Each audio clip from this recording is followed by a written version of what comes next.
Welcome to Flat Earth Debate Live. I'm your host, Nathan Oakley, and if you are new to this channel, or you have not done so already, then be sure to subscribe, hit the bell notification icon, and join button if you'd like to become a Nathan Oakley 1980 channel member and keep up to date with the Flat Earth Debate. If you would like to support the channel, there is a super chat that runs alongside each of these shows while they are live. There's also a PayPal, Patreon, and crypto link in the info box below the video. Most importantly, if you'd like to join the discussion, simply mute the page you are currently watching, then click the link in the info box below this video to join the panel and express your views on the nature of Earth. If you do join, please don't swear. If you do, you'll be ejected, and if you are, please don't try to rejoin the stream using sock accounts. You'll be warmly welcomed back on the next stream. Please also share the show on social media. Sharing the show obviously increases the live audience, but this in turn increases the chances of a more diverse panel, so please share the show on Facebook and Twitter. One last time, if you're new to the channel or you've not done so already, then be sure to subscribe, hit the bell notification icon and join button to keep up to date with the Flat Earth Debate. Now, we are joined by Sleeping Warrior, Chocolate Saiyan, Arwin, who doesn't know I've introduced him, Neil, and 10th Man, together with a whole bunch of people in Discord. So welcome, one and all. Hello. Good morning. Good morning. Good morning. I was pressing buttons. From New York. Good morning from New York. Good morning. Neil's also there, I assume. Sitting on the Port Authority floor waiting for a 2:30 bus. Yes. Sounds so exciting. That sounds Oh fun. no. Bummer. Right, so let's get straight to it. Let's get straight to it. Any evidence of a physical, geometric sphere horizon, formerly known as the curve of the Earth? Nope, not anymore. Not for the past year. But they never claimed it, even though they point at it and say it's there. Shout out to Unicorn Laser Eyes for the super chat, who says, "Merry Christmas to everyone. Will there be a Boxing Day special?" No. In a nutshell, if there is going to be one, this will probably be it. So yeah, if you might be watching this on Boxing Day, this will probably get released on Boxing Day, the uncut and after show at least. So no, if there is, this is it. So don't let that excite you too much. Thank you for the super chat, Unicorn Laser Eyes. Really appreciate the support. Any evidence? Wait, what? Go on. Go. What is Boxing Day? Unwrapping presents. I had the same question in my head. I've heard it before, but I never followed up on what that's supposed to be. Well, basically, Well, after Nathan ordered some stuff last time and then unwrapped it, right? That would be called unboxing, not boxing. Not that kind of boxing, right? So after a very heavy meal on Christmas Day, everyone's very irritated, and everyone gets in the ring in the UK and just kicks the crap out of each other. That's just Boxing Day, right? Yeah. That works. What? I like that. I like it. Any Oh, evidence you of- mean like post-family stress, like boxing? Yeah, Boxing Day. God, that brings look a it whole up. new meaning to who going to bring the punch to the party. You've got it. Any evidence of axial rotation of the Earth-based variety? None whatsoever. Don't they need reference frames for that? Sorry, I got a shout. They don't claim I thought I'd segued rotation. away The from Earth this, is but spinning, but the axis is not rotating. thought I'd managed to segue away, and clearly Arwin has demonstrated that I was successful. But thank you very much, Eagle Plane and Anchor. Merry Christmas. WTF is Boxing Day? Question mark. Thank you very much for the super chat. Day after Christmas is Boxing Day. Let's not concern ourselves too much with its meaning. It's not that important. Got something to do with boxes. Yeah, but you're gonna have a show on Christmas Day because it's Friday, correct? On Christmas Day, I'm going to be with my family. You're joking, right? What are you talking about, Neil? No. Do you mean no? Yes. Nothing stops Flat Earth Debate. He could do a double show and air it, but he ain't going to be there. I'm pretty sure that the show with Witsit Gets It and Rumpus and Nathan Thompson will be the show that actually goes out on Christmas Day. And I think this show that has previously been recorded and is unaired as yet will go out for members straight away. Become a Nathan Oakley 1980 channel member, and you can see all of these shows in advance, and then not concern yourself with your Christmas Day needing to watch these shows. But certainly the uncut from this show will go out on Boxing Day. day after Christmas. Why do you? There's still going to be a Flat Earth Early Bird live, though, because I don't have as much of a life. Oh, don't be like that, Although I Arwin. will go to Bloody Christmas hell. dinner with my parents, I hope. Don't be such a beta. What are What? you doing? Why are you moaning? Oh, I've got nobody, so I'll be doing a show. Don't be like that. Proud, Alright, strong. well, I'm just really, really hardcore. Nothing can stop me from doing my show. Not the end of the world. Not a holiday. Exactly. Nothing can stop me. Arwin's going to have a show No. on Christmas Day because Arwin's Because totally I badass. have no life. Just No, kidding. stop saying that.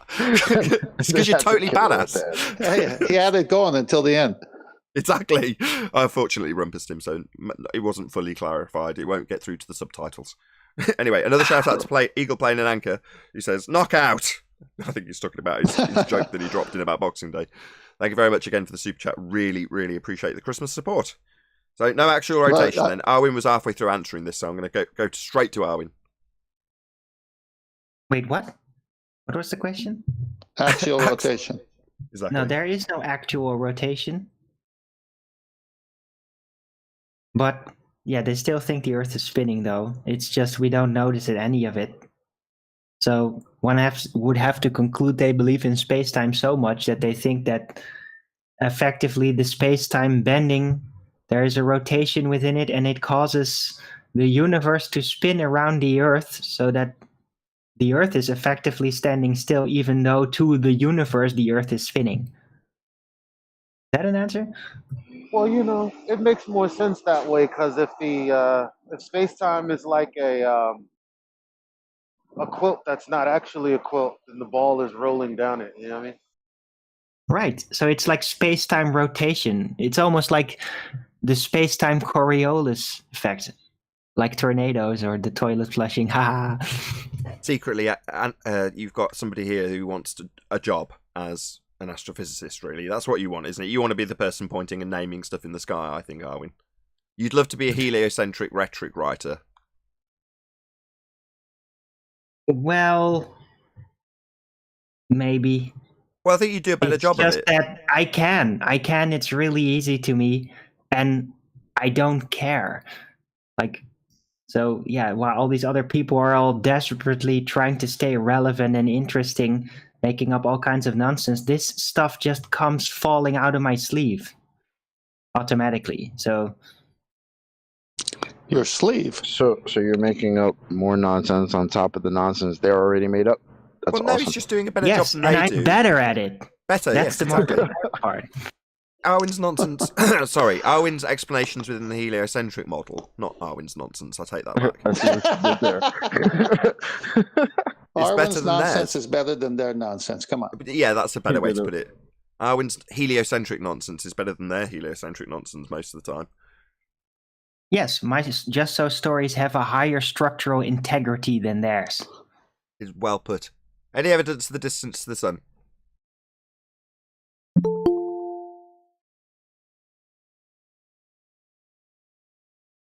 That's timely. Hey, Brian. How would you do that? What is the sun? I don't know. Hey everybody, hey Nathan. Has someone Hey, Brian. waypointed the GPS coordinates to the sun? You're a bit unclear. Try that once more. Just a bit, maybe closer or further or something with your mic because we couldn't discern what you said.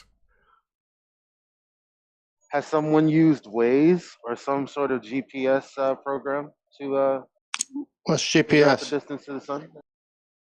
Well, Yeah. you put it into your rocket and then you climb, baby, climb. It's the Grabler positioning system. And then you climb, baby, climb. Grappler positioning system. That's where the song takes off, Chocolate. A grappler's the Oh guy my God. described by Owen Benjamin as the guy rubbing his hands together in, is it Neverending Story or something like that? Original Grabler came from the Onion news.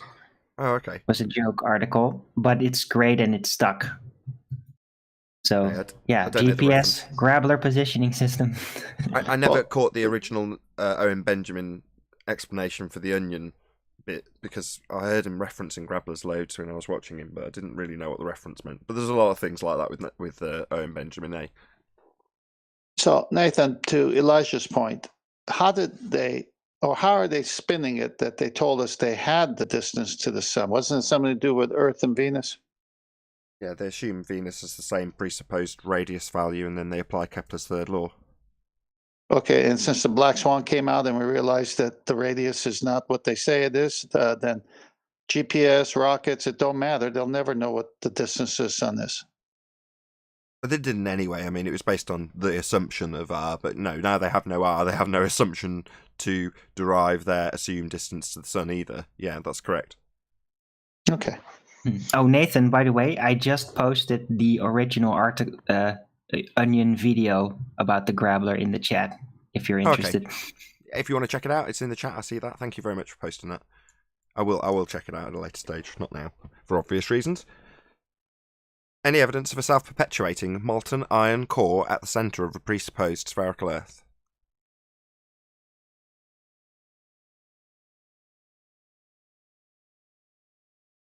Not at the moment. Soon, though. Soon.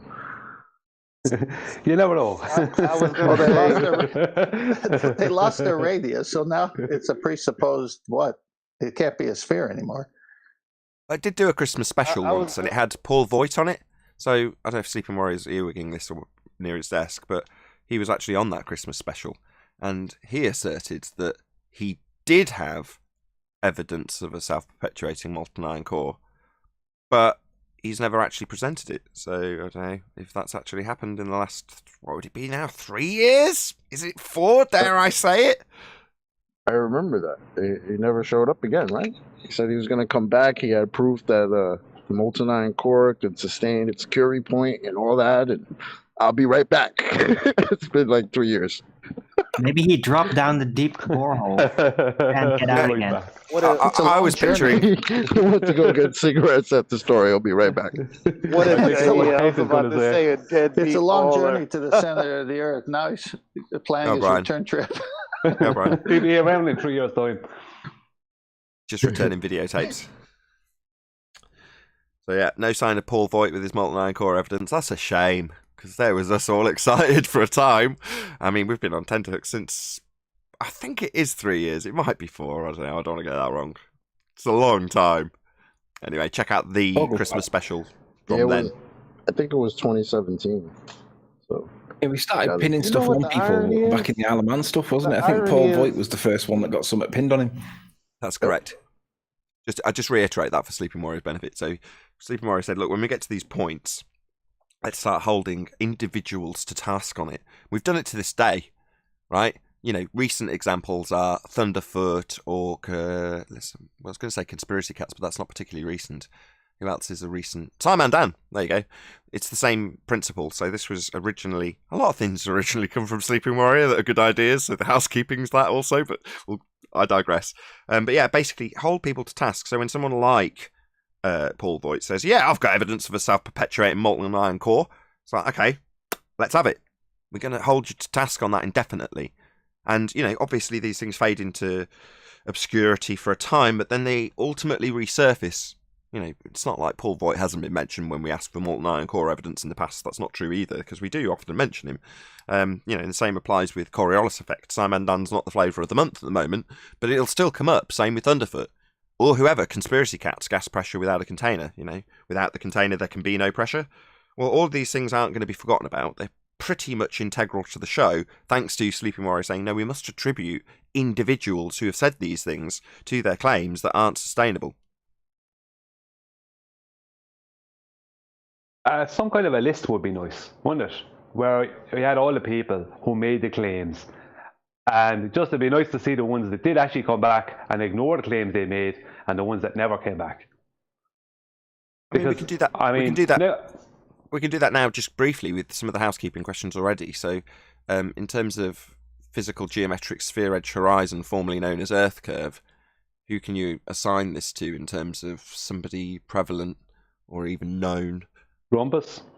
And Bobby, all of them, I suppose, for that one. Well, there's a list, isn't there? It's like plan a walk. We wouldn't expect to see geometry or AB science. We don't see the geometric horizon or rumpus. The geometric horizon only exists in the maths, or Mr. Sensible. At best, you've debunked the R value.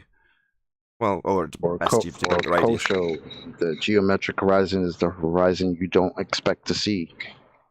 There you go. So the list goes on and on Awesome. for the Black Swan. It is number one at the end of the day, so you're going to end up with a lot of quotes. But then you've got axial rotation, Simon Dan. You and your reference frames have been ruined. End quote, Simon Dan. Molten iron core we've just covered with Paul Voigt. Gas pressure without a containers, conspiracy cats. Without the container there can be no pressure. Gravity, again, this has got quite a few people attributed to it. You know, maybe Anthony, you have the pleasure, my friend. Gravity, who have we assigned this to? I don't know, like maybe the rumpus, like. We can, we do, we must consider Newtonian gravity as a force. Doesn't necessarily mean it is one, but we don't necessarily have to work at the really is level. George Musa. That's number one. George Musa. Or George Musa. Gravity is not a force. But you can think of it as a force. Didn't Paul Verlinder, the other guy, say it? Shouted from the rooftops, gravity's not a force? Right. Brian Cox, there isn't really a force of gravity at all. Wow, £200 from Tony Whitcomb. Thank you very much indeed for the enormous super chat. Happy Christmas, Mr. Oakley. I'm going to add and panel. Yesterday's show was worth the money. You were on fire. So Tony was one of the people, although I didn't mention him, that sent me a message via PayPal. In other words, it had cash attached to it. So, you know, there's a lot of love going out there. Was it Tony? Have I said that incorrectly? Maybe it wasn't Tony. Several people did that. So I'll lose track. If it wasn't you, Tony, my bad. But there was lots of people who contacted me through lots of means about yesterday's show. So, obviously... I think Tony was the guy asking about the member thing at the end. I'm sure it was him.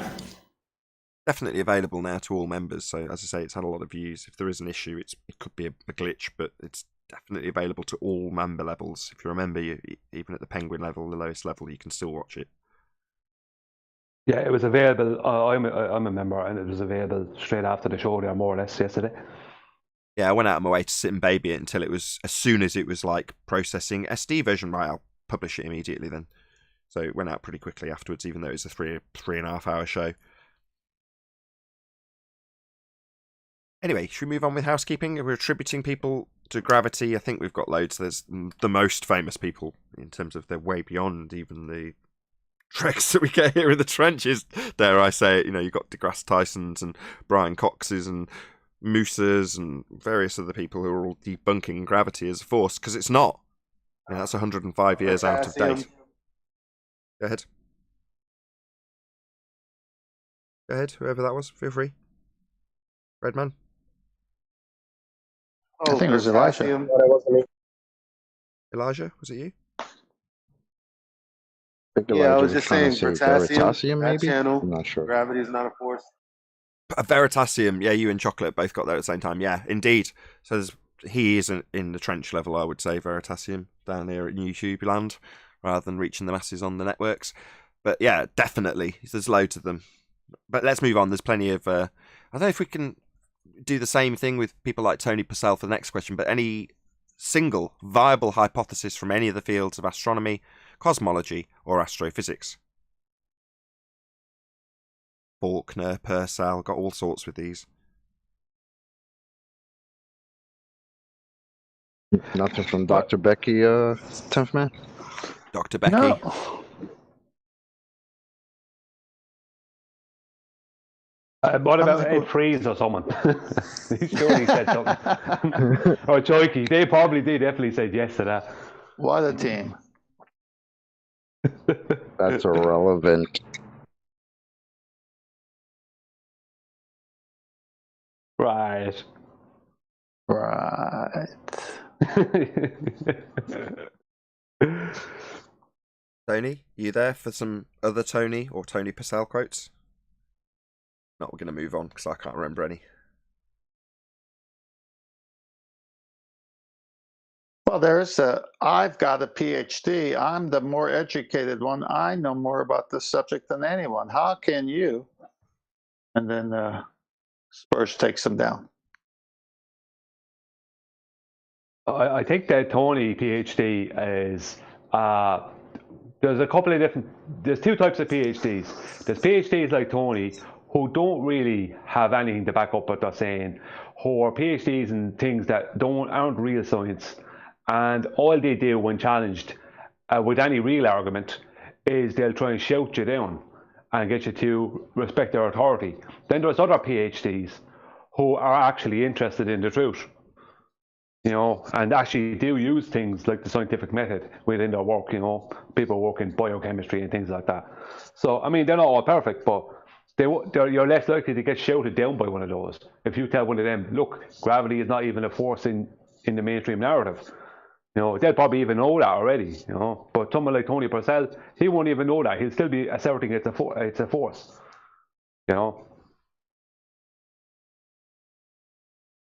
Yeah, they got to toe the line, astrophysicists and cosmologists. Well, for something that changed 105 years ago, and the masses of the world's population still thinking gravity is a force, they didn't do a good PR job.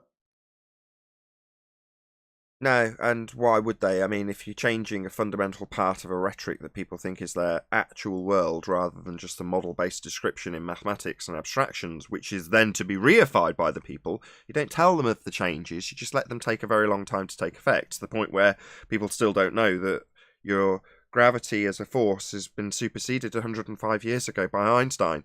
And they don't know that because it hasn't been overtly taught to them, and they're quick to point out, or Rumpus and others are quick to point out, that it's still taught in schools. Again, Sleeping Warrior, if he was here, would be telling us all about it right now.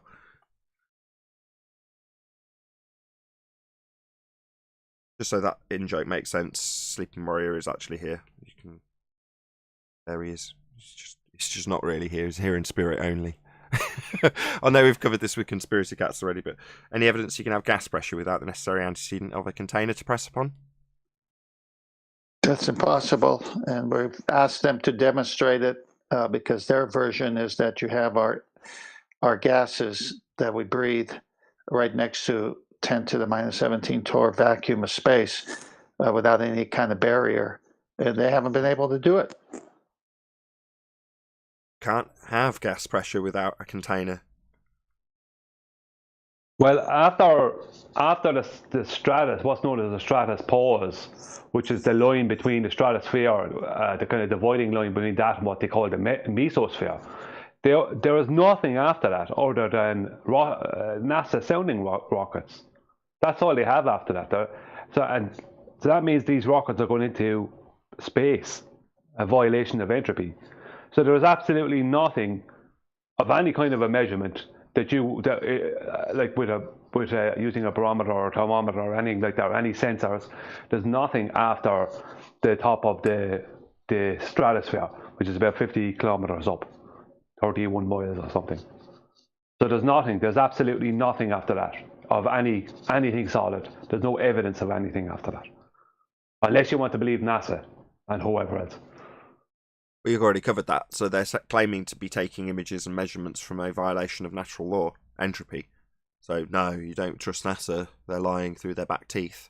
They're violating natural law with the location they're claiming they're in when they're on their high wires. Oh, exactly, and that's the same place thank goodness. Thank goodness, according to Rumpus, the second law of thermodynamics does not apply to the Earth. The Earth is a sphere in his model. It's not that it doesn't apply, it's just it's not necessary. You don't need natural law in models. They're just models. They don't represent reality. They use them as their description to be reified as their reality, but we don't stand on a sphere, and you can't have gas pressure without a container. If the sky was a vacuum, the gas we're breathing would fill that space. And what do you know? They call it space! How ironic. Yeah, it only applies to the model accompanying his geometric horizon. That only exists in the math. Exactly. It's funny because they don't see how these things connect. How can you tell us in one instance oh, the geometric horizon only exists in the math, and then try to tell us that we could have second law of thermodynamics violations all day? How does that work? Well, what they meant to say was the second law of thermodynamics doesn't apply to the globe Earth model. That's what he actually Precisely, meant. Arwin. Exactly. That's what he means when he says Earth, because Earth to him is the model.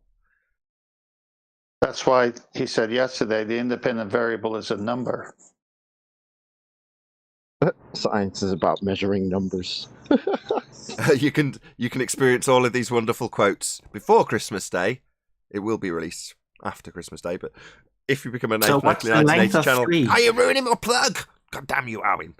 Become a Nathan Oakley 1980 channel member if you want to experience all of these wonderful quotes on Flat Earth Debate 1315, I believe it is. I said it was 14 in the pre-show to Neil. We're on 16 now, aren't we? I lose track because there were several days that my computer was in repair. There we go. Yeah, Anyway. 1315. That was yesterday. Yeah, 1315. So become a Nathan Oakley 1980 channel member if you'd like to watch those right now. They will be released eventually to the general public, or to the rest of YouTube, I should say. Righty-ho. Last but by no means least, any evidence of Earth radius, the R value. Only in the maths. That's correct. Does it exist though in the math? I think there's no evidence in the math. It's just assumed. Yeah, that's what he's saying, though. I don't even think there's evidence in the math. It's just assumed. Yeah, there's evidence of it being in the maths and being assumed in the maths. But that's still there in the maths being assumed in the maths. Wait, so if I go to the beach and I see a boat disappearing bottom up, is it disappearing over the maps? No, it's disappearing into the distance, but we don't have a physical geometric sphere edge horizon. That was debunked by the Black Swan. You mean I can't find the maps out there? That sucks. Yeah, we don't live on a model. The map is not the terrain.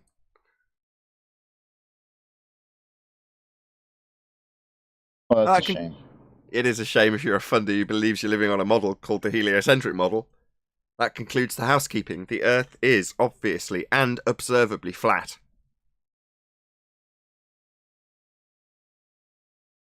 Yeah, if they got the radius, if we only debunk the radius, then I just wonder, okay, so how does the stars rotating around us then fit the slightly altered radius exactly? But I don't think they're even going to address that. I mean, Right. back in the day when it came out, their rebuttal was the end of their argument. It led to the Arwinian paradox. You can't move the horizon with refraction based on R, because you need to be able to measure R, and you measure R with the horizon, which is moving with refraction, so non-physical, not capable of being a tangent point, can't derive R from it, so you can't move it with 7/6R terrestrial refraction. Paradox.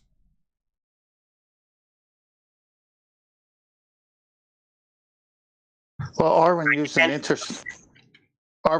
interesting word. He says, well, if they're going to alter the radius, well, it is my experience since the Black Swan, they can't alter it. It either is or it's not a globe. Yeah, but when I say alter, I mean basically figure out that they were originally wrong about the original assessment of the radius, so they have to then figure out what it is, right? That's how they work. That's how they always work. And they change something. It's like, oh, we turned out to be wrong all this time. How could this have slipped us by? Let's alter it right now and get it right this time, right? That's how. Right, but you tied it to how the luminaries would move over the new altered radius, didn't you? Well, if you can figure out a radius value from a bunch of circumferences, then you have a circumference. Who is it that said that? I can't remember who that was. Gem Panda. Gem Panda. Oh dear.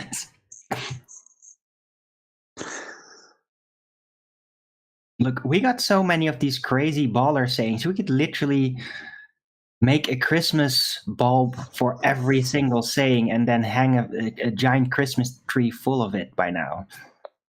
all the sayings. Yeah, there's some that I've forgotten. I have so many in my head. It's like, on the first day of Christmas, the fundy said to me, there is no geometry. Nice. I like it. What about the On the second second day? day of Christmas, the fundy gave to me 2 horizons.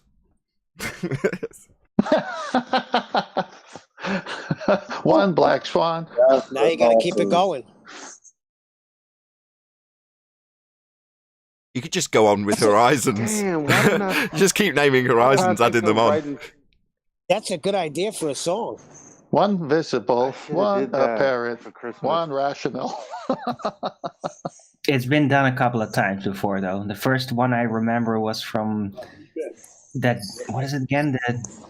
The hillbilly guy. Blue balls. And an asshole No. named Rumpus. It was a flat earther guy. It's some time To ago. Patricia Steers. All I remember about that guy was he did, the more into the song he got, the more angry he got when he started saying Patricia Steer. It was so funny. I don't remember who that was, actually. I can't remember who it was, but I do remember it. That made it to the Christmas special, right? We played that at the end of the Christmas special about 3 years ago. Yeah. Just flat earth hillbilly or something. Nah, I can't remember who it Was was. it 3 Nathan Oakley's, 2 Patricia Steer? Oh, can't even remember what order they were now, but it was very good. Well, they got the sensible horizon, the geoidal horizon, the visible horizon, the celestial horizon, the geometrical horizon, the rational horizon. I'm sure there's some more. Event horizon. Hey, can I say something real quick? Feel free. I sent Neil a message on Discord. It may help him out. Is this about his car? Yes. I knew it. This is a live show about flat Earth. God damn you. You got a message, Neil? Well, when Neil doesn't pick up his phone, they know where to find him. What, on flat Earth That's debate? awesome, though, right? He's put his griefs out into the ether, and he's got a response. The ether. He might have some help right now. That's pretty awesome.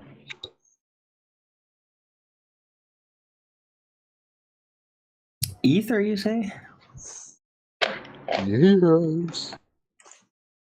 Just to let you know, Nathan, if we get somebody joining the Google Hangouts, it's somebody I've sent a link to that he thinks that Ball Earth has been proven many times over. And I said, oh, really? I said, well, here's a list. Bring your best evidence to any of the points listed above. There's the link to join. We'll see you in half an hour. And I've been poking and trying to get him to join. Obviously, he's not going to join. But he's been telling everybody that we live on a ball, and it's been proven many times over. I said, okay, we'll come into here and let's see your best bet. And no signs of him yet, but just in case he does join, don't be panicking. Okay. What was the list? Did you just send him housekeeping? Yeah. All the housekeeping points. Right, and that's what it takes, fundies. You need to come up with some answers. They're all based on your fundamentalist religious assertion that the Earth is a sphere flying through a sky vacuum and spinning as it does so. Any chance he's gonna get past number 1? No. I did promise okay. him that we'd be nice to him. You don't... yeah, don't be making those sorts of promises here.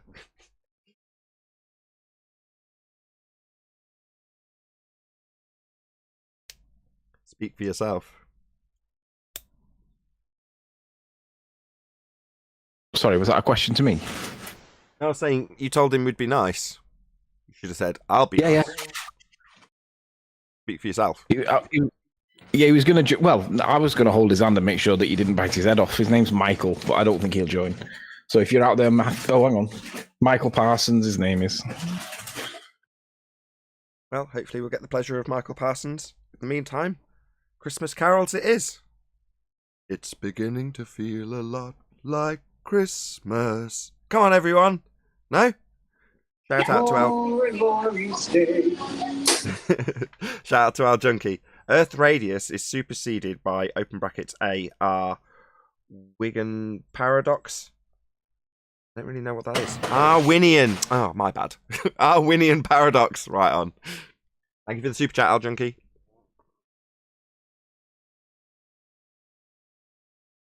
Wasn't that a song called The 12 Shills of Christmas? Something like that. I was one of the shills, of course.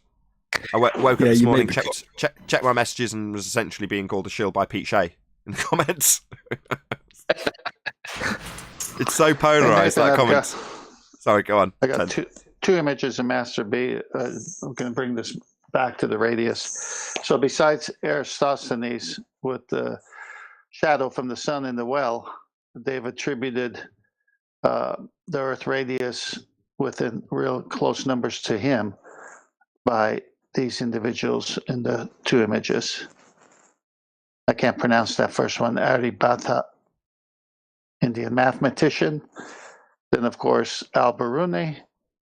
And then this fellow named Robert Helmert. So there's no going back from them reifying the sphere with a radius of 3959 or a close proximity to that. So the Black Swan just destroyed their model. So that proves it was always a model that they reified into reality, because they've got numerous people say this is the physical measurement of what we live on, except it doesn't bear out with the Black Swan.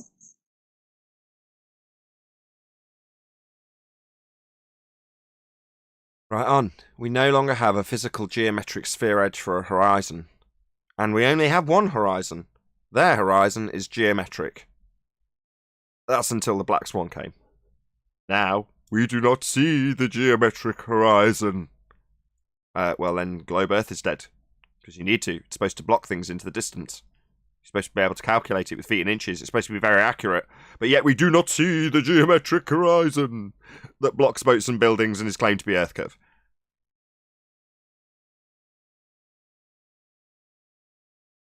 Yeah, that got named back in 2020 as well. That was back in January. The Jedi Horizon Handwave.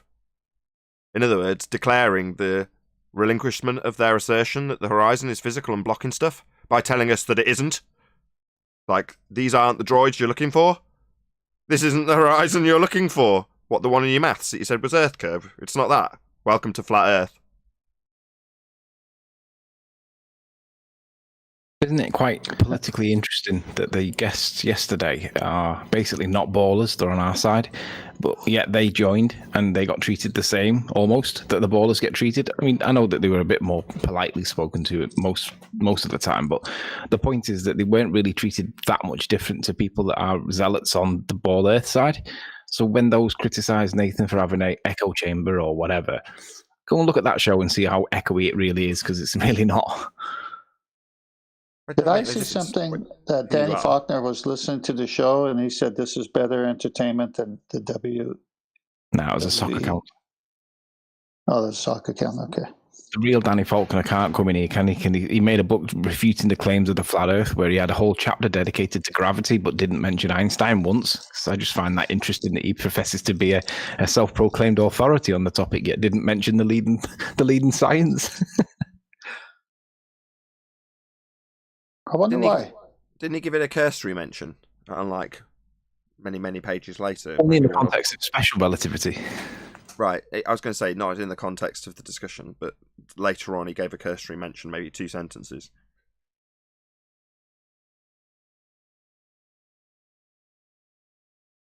Well, He'll always be...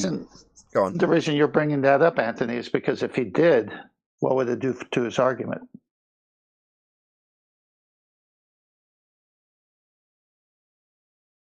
Gone. It concedes that it's not force, Einsteinian gravity, right? Bending of conceptual mediums. Well, he would have to say that it's an effect and not a force, the one that he's talking about, correct? Yeah. He's flip-flopping between 105-year out-of-date gravity and not even mentioning in context the current rhetoric. Go on, Sleeping Warrior. Pardon? No. To be honest, notice when John came in yesterday, first thing he jumped on with regards to the gravity conversation was, let's have a definition. I did say that right at the start before we got going, and we didn't define it. Yeah, that did come through. Fair. Fair point. I Going didn't say on a from what you first point, said, did I? you were giving me props for giving Witsit and Nathan Thompson the same hard time. Nathan Thompson's one of my Patreons. Well, it doesn't matter who you are or what you believe in or what side you're on. I don't care. You know, if you make a claim and you're just assuming your outcome, then that's going to get pointed out. You know, if you make a claim and that claim involves an assumption at the start of your explanation that everything you're going to be describing is going down, then that ignores the fact that that isn't the case.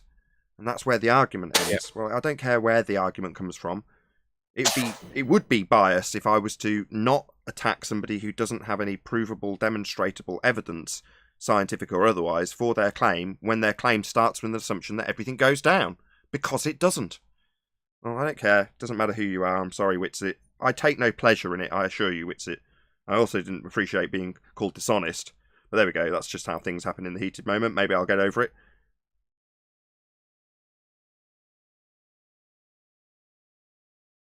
No, I don't want to rip Witsit or Nathan Thompson apart. Far from it.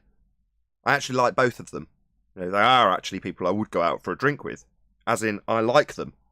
But does that mean that they're not going to have the same exact treatment when they talk crap? Well, sorry. If you thought that was the case, it's not. Had you noticed that, like, Nathan Thompson's channel's been taken down again, and his Facebook group too, yesterday night? Son of a... I'm like sorry, right Nathan. after he posted that video about the debate. It's all gone. So I didn't know if you were aware of that. It's not necessarily correlated. So you're saying it's after that. Yeah, well, in time that might be the case, but it's often not the case that that's the reasoning behind the channel being taken down. No, I don't think so either. But it's still like, whoa. He's yeah. That Facebook group was pretty big. 100,000 followers. You did say the Facebook group's got 2 yes, enormous. I wonder why the group's gone. You might have rage quit. I don't think Facebook do that very easily, did they? I thought they were quite liberal. No. Yes, there's lots of flat earth groups, but are they very liberal? No, they're very strict. All right, I don't know. Well, that's one of the reasons that I've not streamed on Facebook or anything of that nature, because when I looked into it, it did seem like there would be like, I'd just have to learn twice as many rules. I mean, that's, to be fair, you'd think that's obvious. Well, yeah, but I don't want to get into learning all of Facebook's rules so I stay out of trouble and keep my nose clean. I do want to keep my nose clean. Now, that's very different to Nathan Thompson, who does know full well he's on a fine line a lot of the time. So I'm sure it's not a massive surprise to him, but it's still heartbreaking. Nobody wants that to happen to them. So I'm very sorry for Nathan Thompson. If you're listening, Nathan, I'm really sorry that's happened to you, my friend. That's absolutely awful. Agreed. If I could dig a little bit into the reasoning for universal down being necessary. So who would argue for universal down, and what does it give them if it is what they say? Well, ballers argue for it, as do some flat earthers. They need, in the trench level, to assert it incorrectly as holding gas pressure here without a container, even though that's not what gravity does. But it's a useful convolution to at least have the argument incorrectly from the globe side. For a flat earther, I really don't understand the motivation. I tried to get that out of Nathan Thompson. It's like, you understand this argument, therefore, why do you want to see the argument take place? And it seems that I got the answer yesterday, cognitive dissonance. But I can't see any other reason other than holding two positions simultaneously. There is, maybe I'm divining people's thoughts here. Maybe someone can tell me what benefit it serves to the flat earth side, because I can't discern one. Can anybody else tell me? Maybe. Well, I can. Oh. You want to go? Maybe it's like they just want to prove why some things go down, and why things are oriented the way they are, because it was created, and this place is a great mechanical works, and there has something to do with electromagnetism. And that'd be a happy day if we could prove that. But I mean, we already have those answers, Elijah. It's called relative density. Yeah, but the issue is not relative density. The issue is they want more. They want to know why the relative density. So they're not just settling for the scientific facts. They want to know why is it like that. Hold on, careful. That would careful. I would. Yeah. Careful. That would be the scientific facts. So describing something, a la a law of nature, would first involve it being applicable always. So when you say some things go down, that was the argument we had with Witzit, right? So it's not universally true then. It's not law of nature. There isn't a universal down. There's no bias. Gas violates that. Sorry, Yeah, my point. if you want to know... Sorry, Brian. I just remembered why I actually stopped Darwin. It's because he said the why of it would be the cause of it. You know, that's what you find out through science. And equally, while we don't know why entropy always increases in nature, then we could put it through the scientific method and establish it, presuppose or assume the cause, vary it to see if it causes it. If you can figure out what causes hot to always go to cold, that would be to say you validated the cause of that thing that always happens in nature. But in this instance, down isn't always in nature. Sometimes down, well, you don't need to explain sometimes down because it's not sometimes down. What, you just ignore the things that aren't within line of your presupposition of down? It's like, no, that'll get you pummeled. Here it will anyway. Yeah, well, I mean, the answer... Sorry, do you mind if I... Do you want to go... If there's something urgent... Go ahead, Brian. Go ahead. Well, I cut you off. think I could set you up better because I want you to answer it, actually, Brian. So are they saying it, Brian, because of the need to have electrostatic and incoherent and dielectric and all that? No, they're mixing up something. We do have a whole world full of electricity and magnetism, and a lot of things are affected by this. But the reason for the matter vector directionality has nothing to do with them. It's purely about innate matter. If you look at how hydrogen and helium are described, hydrogen is described as one proton and one electron, I think it is. And helium is described as 2 protons, 2 electrons, and 2 neutrons. Right, now this is just descriptive, okay, so I can't show you this, but this is how it's described. So neutrons are innate matter. They don't have any charge, they're neutral. And the more neutrons that something is described as having, the higher its molecular weight, the higher its density. So, you know, and it goes right to gold. Gold when it's described in a chemical way or whatever, it's described with a huge amount of neutrons. And gold is a very heavy substance. You know, it's purely down to innate matter. The more innate matter something has, the more the amount of innate matter. I say it a lot better. The amount of innate matter something has decides whether it's going to go up or down within any particular medium. That's all it is. They're trying to add something in that's not necessary, that's not there. Well, I wish Witzit was here to carry on something he would say much better than me, because I don't know jack squat nothing about this. But one thing that he said was interesting is that when you look at not maps, but there's a way that the land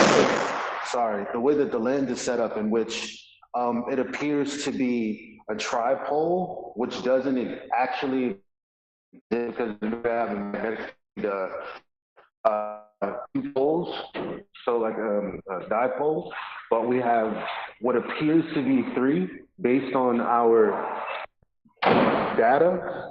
And so he said that it's possible that they're just lying to us about land that we don't know is out there, because why would there be what appears to be a tripole when that doesn't exist in nature? But again, I'm just talking about something that I don't know what I'm talking about. And I wish he was here to actually talk about that, because that's interesting to me. Yeah, but the problem is he's completely contradicting himself, because he states Coulomb's law, and the basics of Coulomb's law is that like repels and opposite attract. But that's like will be 2 positives or 2 negatives, and opposite will be a positive and a negative.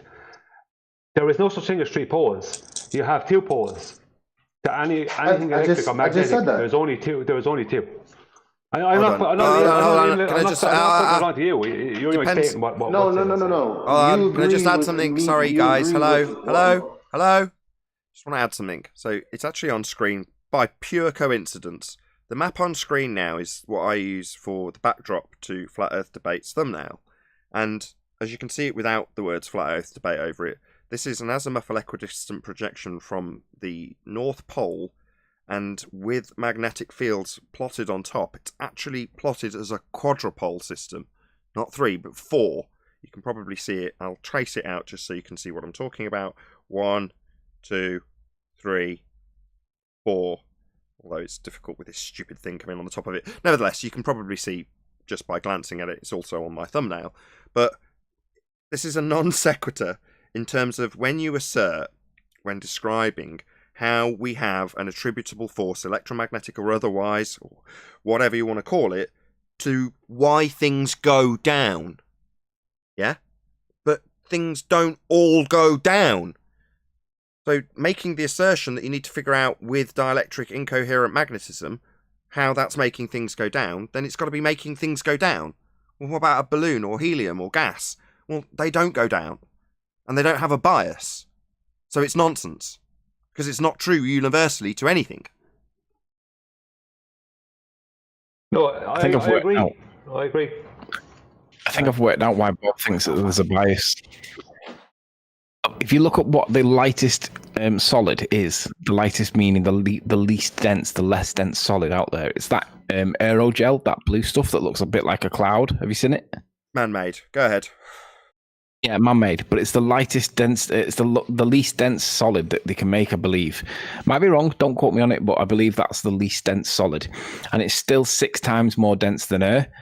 So, because it's more dense than air, we know that it's going to displace the air. Right? We lift it into the air, we let go of it, it goes back to where it came from. So, because it's 6 times more dense, if you were to get gases that were 6 times more dense than air, you could probably get that aerogel to levitate itself off the floor just by virtue of making the density of the medium around it more dense than it, and then Bob wouldn't be able to argue that there's a bias. But there seems to be a bias because air is so light in terms of density compared to all the solids that we have that he can perceive that bias, but he doesn't realize that it's not caused by electromagnetic, or what does he call it, incoherent dielectric acceleration. That's just a word that's just a word that's being used to sound intelligent, but it doesn't have any real world application. We don't see it. But that claim's being made, and that's the reason why you won't have the conversation, because when you get down to it, there is no real world observation that matches this explanation or this claim. And if there was, you can't demonstrate that it's true. So what do we do with the claim? Well, we put it in the bin with all the other claims that are made about the shape of the Earth that we're on, because it doesn't do what they say it does. I'm just stuck on the coherent part of the statement. Like, incoherent, really? Non sequitur. Oh, yeah, I agree exactly with that. It's like incoherent dielectric. But who cares about that particular subject, right or wrong in terms of their descriptions? In fact, Zachary Zabala has done some really epic work on this. It's just not relevant to why everything goes down. Everything doesn't go down.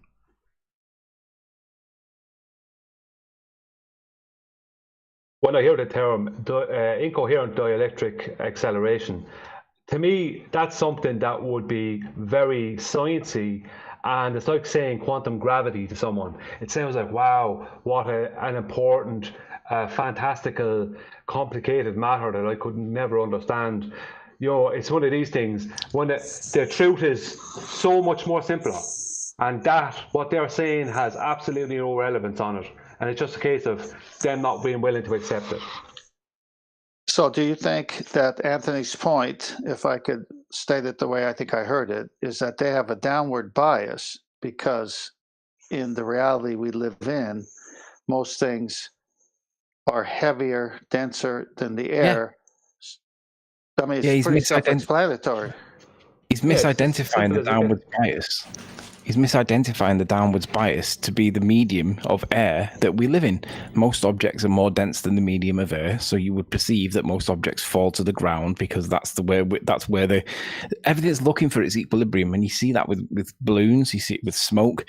They're rising to find their equilibrium. If there was no need for any equilibrium, there would be just a permanently it would be a homogeneous, non-isotropic medium. But we have a non-homogeneous isotropic medium that tells you that there is something causing it. And what happens when you manipulate the density of the medium? You cause an acceleration or a perceived acceleration. So therefore, that's telling you that the thing that's making everything find that position is mass relative to other mass. That is the cause. They just don't like it. So you're saying other than mass, something. I have an issue with that, but Yes. Yeah, I use it with just 1 sec. Can you back off your mic a little bit, Sleeping Warrior? You're just much louder than everyone else. Sorry, carry on, Brian. I might have my joke about Anthony about the mass thing, but still, it is masses. Mass is something I never use. I never use the word unless it's within something to do with the Bohr model, and they use it for that. But what I would say about I can't really use any other word, because if you use the word weight, you're inferring gravity by the word matter. Yeah, matter's a fine word, because that's not been raped by physics, has it?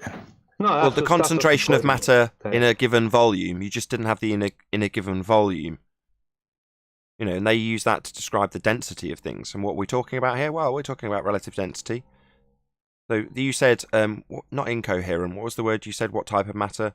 Innate matter.